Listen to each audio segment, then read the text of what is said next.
Another method of displaying data is called the box plot. Now, so far in these lectures on representation of data, what we have studied initially, that was calculation based.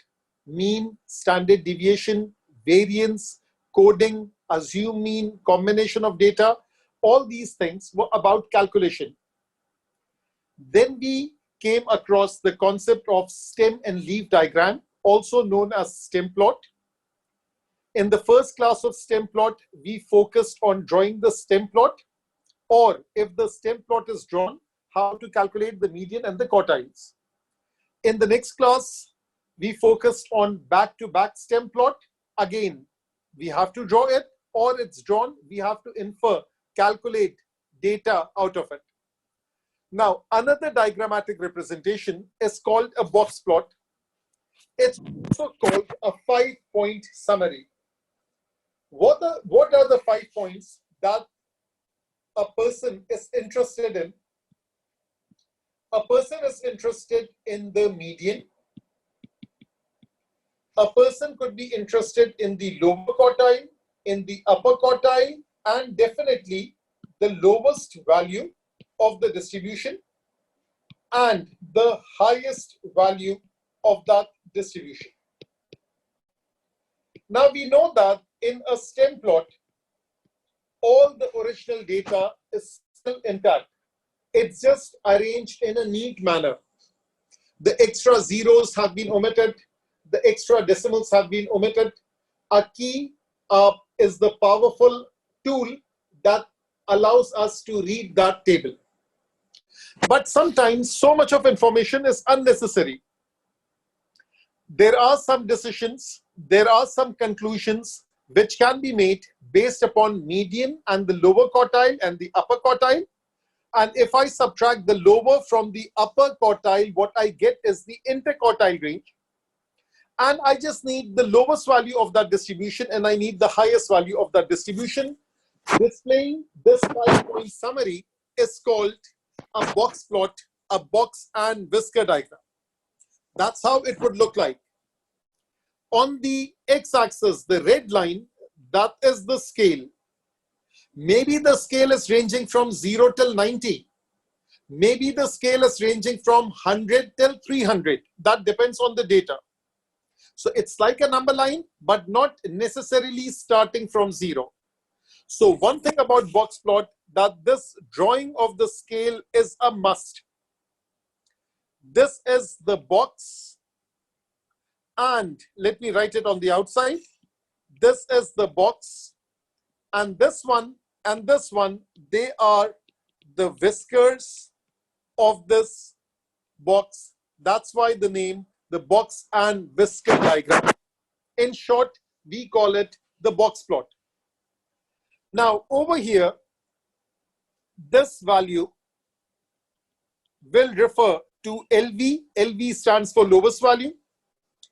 This value would refer to HV, that is the highest value. There could be a line in the middle, not necessarily in the middle, but somewhere in the box. That middle line inside the box, that will be our median. This edge of the box will represent the lower quartile. The other edge of the box will represent the upper quartile. So what are the 5-point summary in order to draw this box plot? The lowest value, lower quartile, median, upper quartile, highest value. So technically, when you have to draw it, what you have to do is that you have to mark 5 major points. The lowest value, the lower quartile, the median, the upper quartile, and the highest value. And based upon the 3 quartiles, what you draw is a box like this. Of course, you draw it with a ruler. I'm just giving you an idea. So that's the box. And in between, you draw a vertical line for the median. So you have the box. From the side of Q1, you draw a vertical line to LV. From the side of Q3, you draw a vertical line to HV. So that's how a box plot is made. Let's look at this example. For example, I took an exam of P1 and I tabulated the data. I sorted out the data, I rearranged it. This is the observation that I make. Lowest value, lower quartile, median, highest, upper quartile, and highest value. These are the 5 pieces of summary that I get.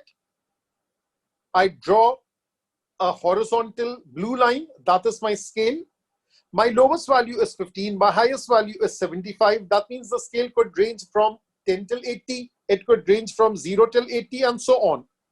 So I mark 0, 10, 20, 30, 40, 50, 60, 70, and 80. And even I can go to 90 or 100, that doesn't make a difference. What are these red crosses that I'm marking? The first red cross is corresponding to 15, second dot, third dot, fourth dot, respectively. Second is for Q1, third is for Q2, fourth is for Q3. And the last cross, that is for the highest value. Now the width of the box as such does not make a difference. There is no scaling that you need to tell the examiner. Yes, the scale on the horizontal axis should be given, but the width of the box does not make a difference. It could be maybe 2 centimeters thick, it could be 3 centimeters. It should not look awkward. It should be visible to the examiner. Now from the green boundary of the lower quartile, draw a horizontal line from the middle. Of course, symmetry should be there. One line is the right hand whisker, the other line is the left hand whisker. That's how you draw a box and whisker diagram. Of course, don't forget to draw a vertical line for the median. Now in this scenario, we see that the length of the left hand whisker is 15 units. What is the length of the left hand whisker? That is lowest value minus lower quartile. And the length of the right hand whisker, that is Q3 and HV. The difference between these two and the difference between Q1 and LV, that is the length of this whisker. These two are of equal length, and the median is exactly in the middle, because the median is 15 units from lower quartile and 15 units from upper quartile. That means there is symmetry in it. So this is a symmetric distribution. This box plot tells me that the marks in that class are symmetrically distributed, because the median lies in the middle between Q1 and Q3. Later on, we will see examples in which the median maybe is closer to Q1, or maybe the median is closer to Q3. That means the distribution is not symmetric, it is something else. We'll come to it in a short while. Okay, now, what is a comparative box plot? Like there is a back-to-back stem plot, there is a comparative box plot. I want to compare the marks of P1 and S1. This is the data for P1. And from my data, from the exam that I've taken, this is the data for S1. The marks are technically percentages. So now I want to draw 2 boxes. The examiner can ask us to draw 2 boxes so that we can make a comparison, and then we can write down some conclusion, write down some comments. So I can draw one single scale. One box could be drawn at the top, the other one above it. It doesn't make a difference what you draw first and what you draw above it. It doesn't make a difference at all. So 0 till 80, the first box is drawn, that is of P1, just like the previous page. It's exactly the same data. And the second box is for S1. So one box for P1, one box for S1, and then I can make certain comparisons based upon the median and interquartile range coming up very soon. So this is a single box plot for one particular subject. This is a comparative box plot for comparison of 2 pieces of information. Now let's look at this past paper question. Read it first.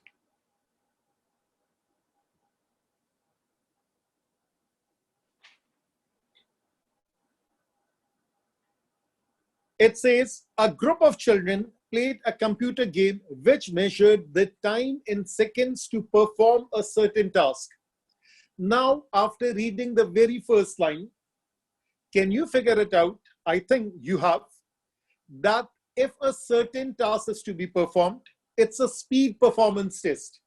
Whoever performs the task faster, that is considered to be better than the other one. Of course, that task after completion will of course be marked as correct. So completing a task successfully in a limited amount of time, whosoever completes it in a short period of time, they have better mental powers. That is what we can assume from this. A summary of the times taken by girls and boys in the group is shown below. Minimum value, lower quartile, median, upper quartile, and maximum. So this is the lowest value, this is lower quartile, this is median, this is upper quartile, this is the highest value. We don't know what the original data is. We have lost the original data, but preserved the 5-point summary for boys, the 5-point summary for girls. One other thing, when we draw a box plot, we draw a box plot on a graph paper. Why? Because it's easier to draw the boxes. It's easier to draw the horizontal line. And above all, it's easier to mark those 5 points. And of course, the scale. Draw 2 box and whisker plot in a single diagram. Basically, it would be something like this, a comparative box plot. To illustrate the times taken by girls and boys to perform this task, state 2 comparison of the times taken by boys and girls. That will come shortly. That's how it would look like. So now this is your answer. This is the time in seconds. Let's annotate it. This is time in seconds. This is the scale. Of course, it will be on graph paper. Even if I draw 0, that doesn't make a difference. So therefore, it would be something like 2 and something like 0. I could have drawn it if I want to. And then 4 and 6 and 8 and so on. And this is the diagram for boys, lowest value, lower quartile, median, upper quartile, and the highest value. And that's how you draw a box. Let me just superimpose it on this one. That's how a box is drawn. And when we have to draw the whisker, 1 whisker going to the left, 1 whisker going to the right. And over here, I can change the color of the box. This is the box for girls. Now, one thing is different in the answer given by the mark scheme is that the box seem to be of different width. They shouldn't be, because we are not trying to imply anything from the width of the box. They should be of equal width. So the boxes should be of equal width. That difference in width won't imply anything except confusion. And then what we have to do is that we have to draw the 2 whisker, 1 whisker going left, 1 whisker going right. So 1 for girls, 1 for boys. Now let's talk about median and interquartile range. The word median, we know the meaning of the word median. Median is the value that occurs in the middle, provided the data is arranged in a particular order. Of course, in ascending order is better. So I can say the median is the typical value. That means if I say the salary in a company is $575 per month, that means I can pretty much get an idea about what that company offers. To 50% of the people in that company, the employees, they are getting lesser than 575, 50% are getting more than. So technically, it's a typical value to describe what kind of company is that. Interquartile range, on the other hand, this is a measure of variability. How spread out is the data? So it's a measure of variability. It's a measure of spread of the data. It's a measure of dispersion of the data. So remember these three words: variability, spread, dispersion. Larger the interquartile range, there is more variability, more spread in the data. Lesser the interquartile range, lesser is the spread. Done? Now let's look at the question again. What I have done is that I have created a table for boys and girls. The median for girls is 7. The median for boys is 8.5. The interquartile range for girl is 9 minus 5.5, which is 3.5. The interquartile range for boys is 11 minus 6, which is 5. Now I have to write two comparison, two comments. And these two comments are for 2 marks. The thing is, one comment will be based upon median and one comment will be based upon interquartile range. So now, if I look at this one, can I say that the girls, that the median time, this is time in seconds, the median time for girls is lesser than the corresponding time for boys? That's one comment. What is the other comment? The other comment is the interquartile range for boys is lesser than that of girls. Do you think the examiner will give me 1 mark for each? The examiner will definitely give me 0 mark for the first and 0 mark for the second. Why? Am I telling a lie? Am I not stating the truth? What I have done is that I am simply writing down what is in the table. The examiner can also read. We are not supposed to state the obvious. This is so obvious. What we are going to do is that we have to take into consideration these two terms. The expression for median. Median is the typical value. Instead of typical, I can also write the word on average, in general. So I have to write my answers in the context of this question. What does it mean? The median time for girls is lesser than boys. What it means is that the girls are faster in completing the task as compared to boys. Now I have stated the same thing, but I have stated in the context of this question. The median time for girls is lesser than boys, that we can all see. But what does it mean? What has this to do with the task? So the girls are faster in completing the task as compared to boys, or the boys are slower in compared to girls in completing this task. That's how you write it. What is the second one? Interquartile range for boys is lesser. Interquartile range for boys is actually greater than girls. That means the spread variability in completing the task is more in boys as compared to girls. The spread variability in completing the task is more in boys as compared to girls, or I can write the times to complete the task is more consistent among girls as compared to boys. Read it again. Let's first focus on the median. Median time for girls is lesser than compared to boys. That means girls are faster, in short. And when we look at the IQR for girls is lesser as compared to boys. The IQR for boys is more as compared to girls. That means the spread of times in completing the task is more spread out in boys as compared to girls. if you want to write in terms of consistency, so the girls are more consistent as a group in completing a task as compared to boys. Now, let me summarize it more. Median, that's the typical value, the average value. And if it's about time, less is better.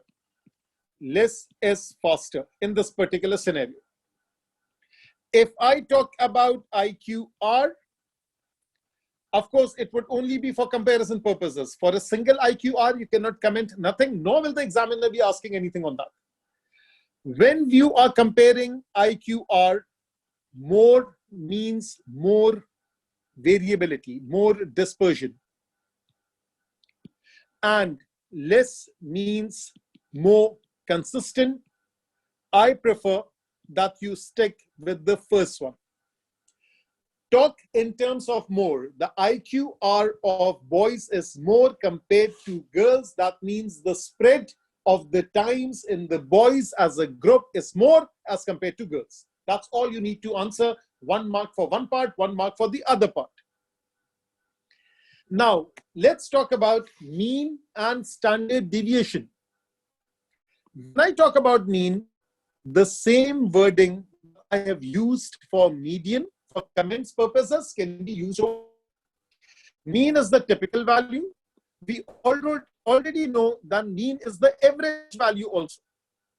And standard deviation variance, that is a measure of spread. That is a measure of dispersion. That is a measure of variability. Now let's look at what kind of question can the examiner ask. The examiner can ask this question. The marks in a P1 paper, both the marks are in percentages. It's not out of 75 and it's not out of 50. It's separate percentages for both. So let me write percentage over here. Let me write percentage over here. The average mark in a particular exam of the AS level, that is 83%, and the average mark in S1 paper is 77%. So now let's first focus on the mean. What should I write? Should I write that the P1, the average marks of P1 is greater than the average of S1? Of course not. In the context of the question, you have to write it. It's the same group of people giving the P1 paper as well as the S1 paper. So what will you write? You will write the performance of students. You will write it from the student's perspective. The performance of student in P1 was better compared to their performance in S1. Make sense? Average marks were higher. We won't say whether the paper was difficult or not because we have not seen the paper. What the students have observed, what the students have obtained, that is purely observed. They have obtained higher average marks in P1 as compared to S1. Therefore, their performance in P1 paper was better off than the performance in S1 paper. Now, if I compare the standard deviation. So if I compare the standard deviation, what will happen? The standard deviation in P1 is lesser compared to the standard deviation in S1, or the standard deviation in S1 is more than the standard deviation in P1. So I would say the spread of marks in S1 is more compared to the spread of marks in P1. If you are a little bit unsatisfied, doesn't it sound like the standard deviation is more and the standard deviation is less? Yes, it is more or less like this. Of course, it's based upon this, but I have used the phrase spread of marks. That means I have taken the marks into consideration and the spread refers to standard deviation. If you want something even better, we can write it like this.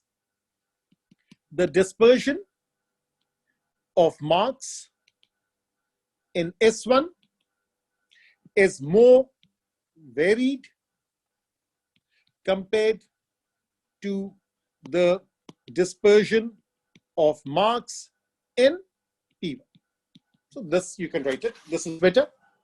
So mean behaves the same way as median, typical value, average value in general. Standard deviation or variance, that's one category. That would behave the same way as interquartile range. It's a measure of dispersion, measure of spread, measure of variability. Again, let's focus on this one. Since the mean was higher in P1, I would say the performance of students in P1 was better off compared to their performance in S1. And the S1 standard deviation or maybe variance was more. Therefore, the dispersion of marks in S1 is more varied compared to the dispersion of marks in P1. Now, that means whenever these questions would come, they would come as a group. Either they would be comparing median and interquartile range for one set of data for the other set of data, or they would be comparing mean, standard deviation or variance in one of the two. They would be comparing two sets of data, and that's how we would answer. So what we have studied today so far is that we got started with the concept of box plot, 5-point summary. And why do we need the 5-point summary? Because someone doesn't have the time to calculate everything from the stem plot. The person is in a hurry. The person needs a summary, the word summary, the gist of the matter. And how do you draw a single box plot? How do you draw a comparative box plot? And what things you should take care of? And what are the different conclusions, observation that the examiner can ask us to make based upon either the median and interquartile range, or it could be based upon the mean and standard deviation and variance. That thing is done. Now, what heading have I given? I have given the heading that stem plot versus box plot. What do you think am I going to ask? I'm going to ask the question, what is the advantage of a stem plot versus a box plot? What is the advantage of a box plot versus a stem plot? That means when we talk about original data, in a stem plot, the original data is there, but in a box plot, the original data is gone. So that's the advantage of a stem plot. In a stem plot, the original data is still there, just neatly arranged, which is of course good. But in a box plot, I don't know what the original data was. I only have the 5-point summary. And what about when is a box plot useful? And what is the advantage of a box plot versus a stem plot? The advantage is in the summary. At a glance, you can locate the median and the quartiles, and something is coming up that is called skewness. So at a glance, you can right away judge whether it is a symmetric distribution or something skewed just coming up, and the median and the quartiles. Whereas in a stem plot, you actually have to look for it. So let me write it down. In a stem plot,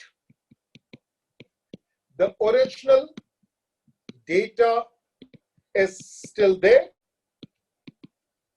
whereas in a box plot, the original data is gone. It's gone, it's lost forever. What about a box plot? In a box plot, at a glance, you can right away locate the median, the quartiles, and something coming up, which is the skewness of the distribution, which cannot be seen in a stem plot. So the advantage of one is the disadvantage of the other, and vice versa. The advantage of stem plot is the original data is still there. The disadvantage of a box plot is the original data is gone. The advantage of a box plot, I think I have messed it up. Let me just see. So the advantage of a box plot is, at a glance, you can right away locate the median, the lower quartile, the upper quartile, and skewness of the distribution, which is difficult to be found in a box plot. So let me just cut it from here. Somewhere here. Okay, there it is. Now, something new, outlier. What's an outlier? Let's first look at this diagram. What do you observe? You see all green apples and one red apple standing very different from them all. Standing out or outstanding, that's for you to judge. Any value which is an extreme value that lies outside of the overall pattern of the data, overall pattern of the distribution, such as an outlier. The formula for the first outlier, that will be on the extreme right, that will be upper quartile plus 1.5 times interquartile range. The value for the other outlier would be lower quartile minus 1.5 interquartile range. Now, for example, in a particular distribution, I have the lower quartile as 20. I have the upper quartile as 70. I have the interquartile range, that is 50. I can multiply 1.5 times interquartile range, that is 1.5 times 50, that is 75. That means my value for the first outlier, the bigger outlier, would be upper quartile plus 1.5 IQR, that means 70 plus 75, that is 145. And the value for the other outlier, the smaller one, that will be lower quartile minus 1.5 IQR. Lower quartile is 20 minus 75, which comes out to be minus 55. That's how you do this calculation. 1.5 times IQR is there. So basically, this is something like this.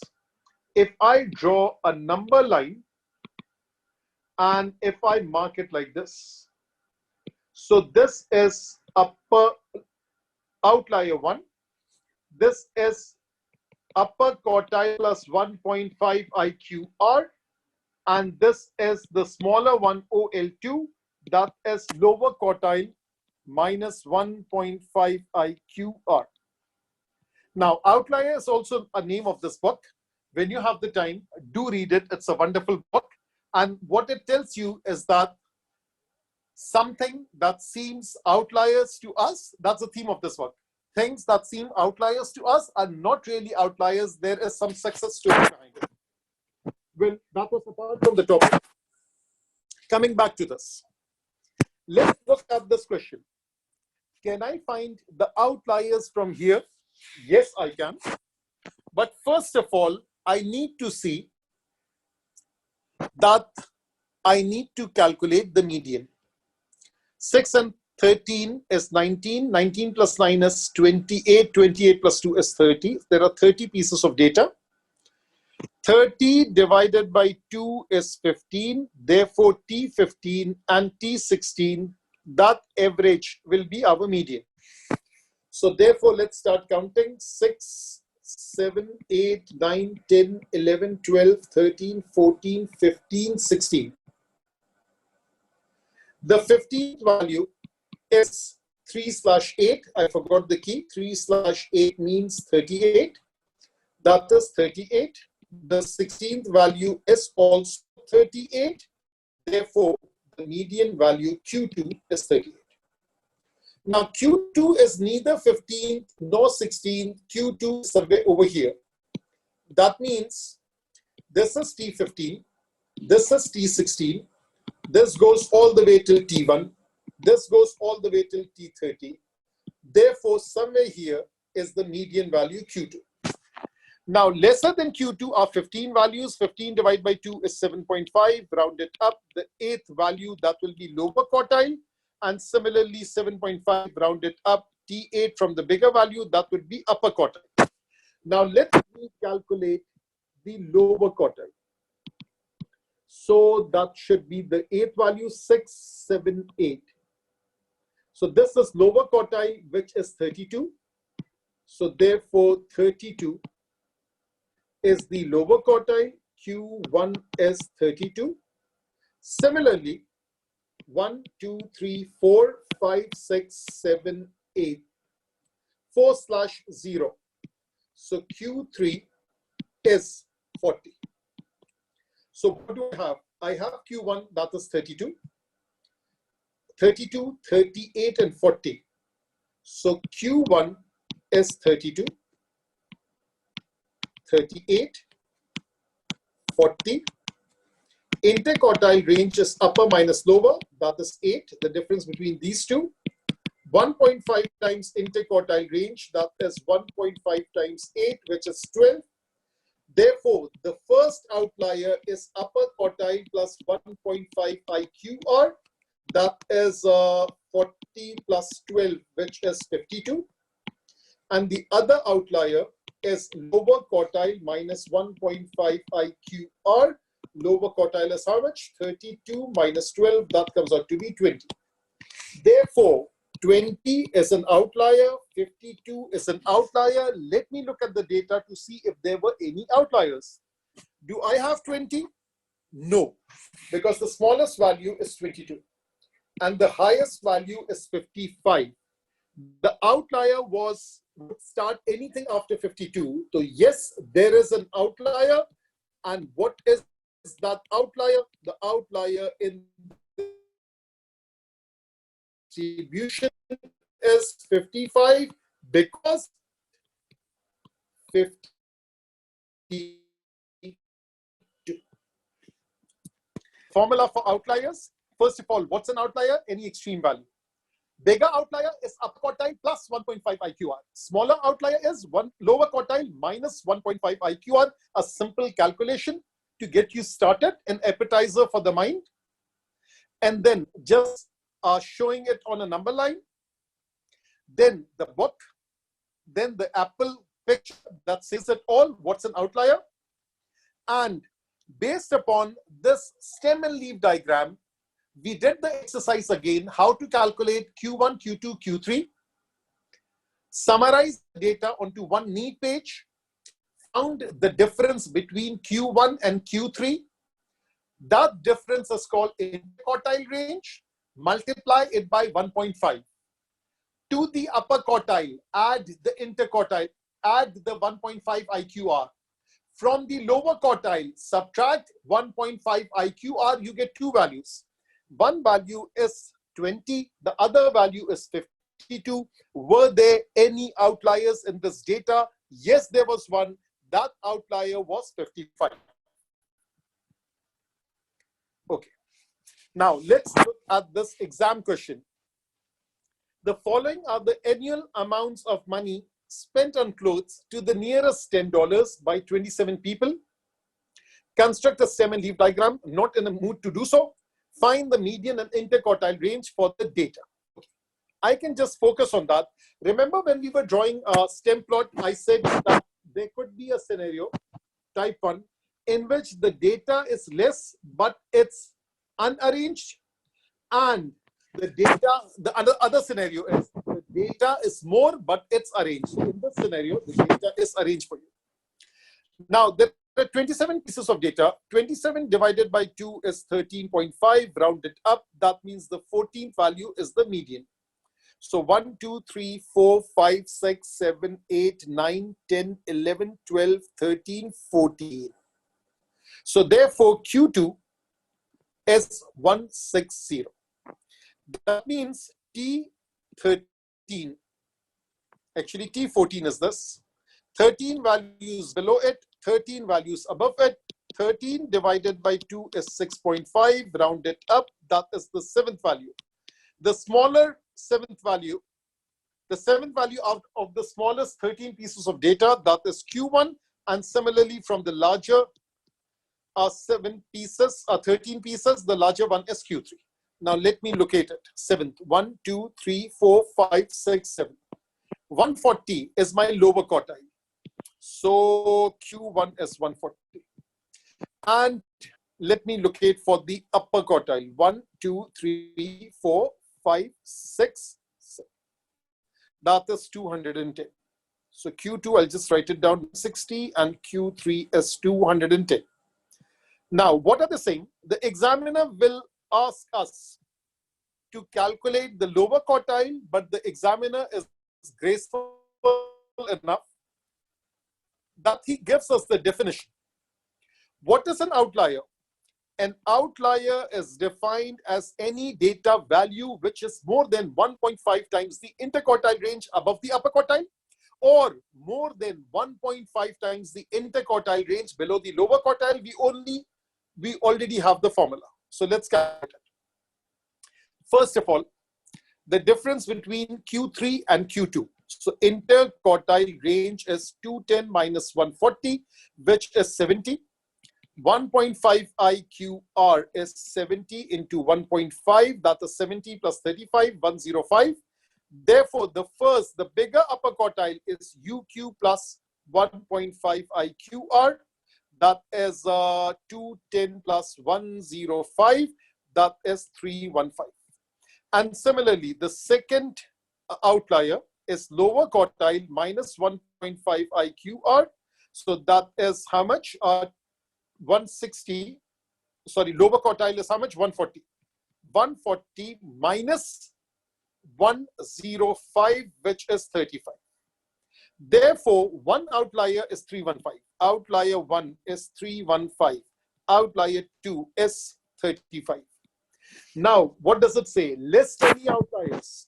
So basically, it is giving you 1 mark for the calculation of this, 1 mark for the calculation of this, based upon the definition that they have given, and 1 mark for pinpointing the data from that raw data. So can you see anything lesser than 35? Yes, I see 10. 40 is not lesser, so only 1, that is 10. Can you see anything greater than 315? Yes, I see 450, I see 570. So there were 3 pieces of data, 3 scores that were outliers. They were 10, they were 450, and 570. So that's how this question is to be done. Let's recap. Have a look at it. That's the definition of outlier, the 2 formulas for outlier. We are not dependent on the examiner to give us the formula. Yes, the examiner does us a favor, but we know the formula for sure.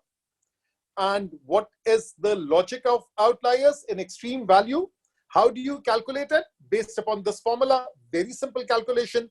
What the examiner will simply ask you, locate any outliers that you see in the data.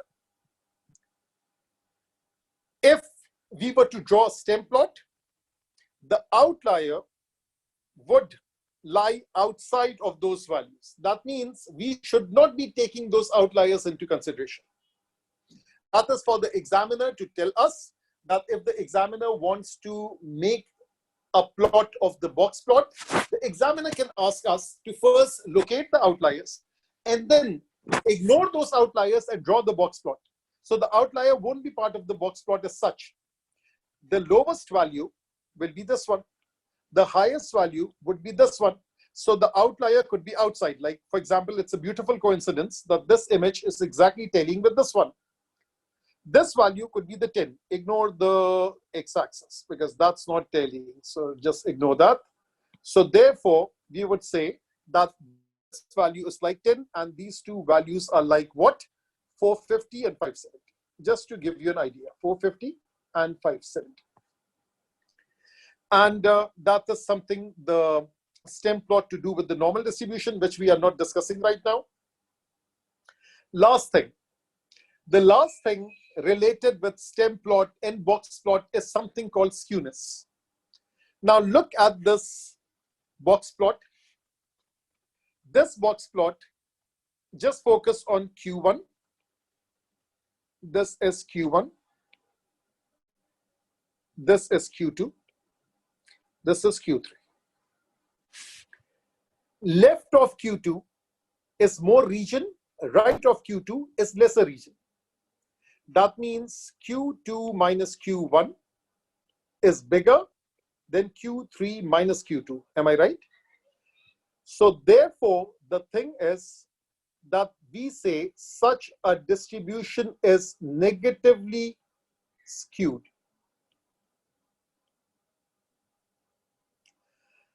Now, what does it mean by the word negatively skewed? So now it means that we are focusing on something called a symmetric distribution. This is Q1, this is Q2, this is Q3. The difference between Q2 and Q1 is the same thing as Q3 and Q2. So we say both the region in the stem plot, left of Q2 up till Q1, right of Q2 up till Q3, they are of equal width. So therefore, they are of equal areas. Therefore, we say the distribution is symmetric, just like a normal distribution. Now, in the scenario, this is Q1, this is Q2, this is Q3. Q2 minus Q1 is lesser than Q3 minus Q2. So we say that in this thing, the distribution is positively skewed. Now, what does it mean? Let me explain in simple words. What does positively skewed mean? What does negatively skewed mean? For example, if I take an exam and more people have scored in such a manner that the median and the upper quartile are very close to each other, but the lower quartile is very far away. That means this distribution is negatively skewed. If I calculate Q1, Q2, Q3, and if it follows this rule, that's what we need to know for 1 mark. It is negatively skewed. If it's the opposite, the difference between Q3 and Q2 is much bigger compared to the difference between Q2 and Q1, that is positively skewed. And if we look at the data, if I draw a histogram and if I draw a frequency polygon on it, and we'll be studying a histogram inshallah on Monday, and then cumulative frequency on Tuesday. So that's how the data would look like. Left skewed means negatively skewed. Right skewed means positively skewed. This is again Q1, this is Q2, this is Q3. This region is more, so therefore this is negatively skewed. This is Q1, this is Q2, this is Q3. This region is more, so therefore this is positively skewed. Now, if I go back to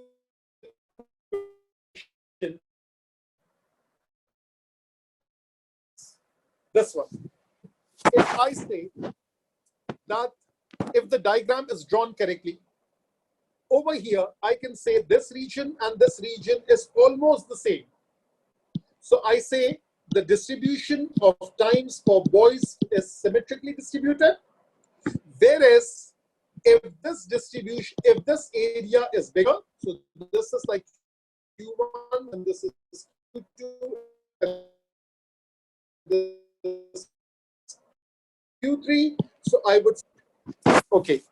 Let's look at the reading below. Girls are generally quicker, boys almost symmetrical, and the girls are positively skewed because they were asking us state Q comparison of the times taken by boys and girls. If they ask us for 2 marks, let's look at the mark scheme. If they ask us for 2 marks, that means 1 mark should be for median and 1 mark for interquartile range. 1 mark, 1 mark. If they ask us this question, state 3 comparison for the time taken for boys and girls. So median is 1 mark, IQR is the other mark, and skewness is the other mark.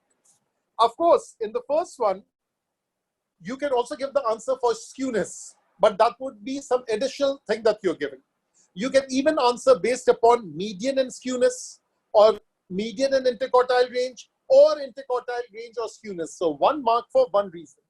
But if they give you 2 marks, then median and interquartile range are more than enough. If they give you for 3 marks, state 3 comparison, state 3 comments based upon the comparative box plot, then what should you do? You should answer based upon median, interquartile range, and skewness. So that finishes the lecture for today.